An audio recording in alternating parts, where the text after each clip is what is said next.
the First World War. It starts with literally horses and carriages and ends with tanks.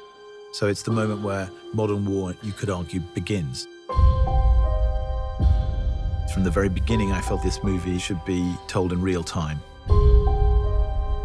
Every step of the journey, breathing every breath with these men, felt integral. And there is no better way to telling the story than with one continuous shot. 3, 2, 1, go!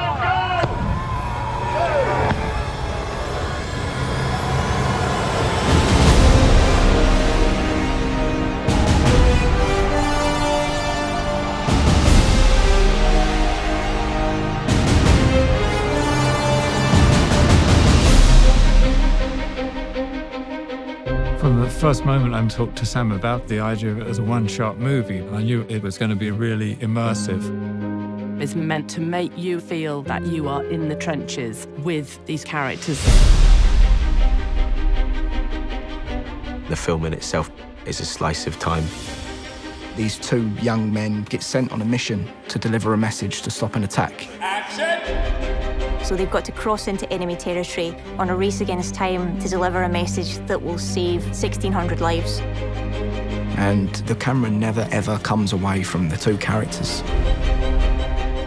There's always that sort of get-out-of-jail card that you have with a movie. Well, you know, we might be able to cut around this, or we might take that scene out.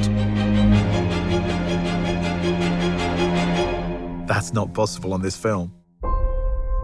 The dance of the camera and the mechanics all have to be in sync with what the actor's doing. When you achieve that, it's really beautiful and exhilarating. Sometimes you have a camera being carried by an operator, hooked onto a wire, and the wire carries it across more land, and it's unhooked again. That operator runs with it, then steps onto a small Jeep, which carries him another 400 yards, and he steps off it again and goes round a corner. Let's go back to one. This film does not take place in a series of interiors. This is endless exteriors. No location ever repeats, so you're constantly moving through landscapes. Being such an exterior movie, we're very dependent on the light and the weather. And we kind of realized, well, for a start, you can't really light it. Action. Because, you know, if you were running down a trench and turning around 360 degrees, there's nowhere to put a light anywhere. And because we were shooting in story order, we have to shoot in cloud to get the continuity from scene to scene. So some mornings, the sun would be out and we couldn't shoot. So we would rehearse. And we're rehearsing. And then we'd be waiting around, everyone with their eyes up in the sky, trying to see how long it'd take for the sun to move behind the cloud. And as soon as it comes over, you've got this 5-minute window. Everyone would be like, come on, go, go, go. Go, go, go! So you are also in the lap of the gods. It's like a piece of theatre every take. Once it starts, it can't stop. If something goes wrong, you just have to keep going.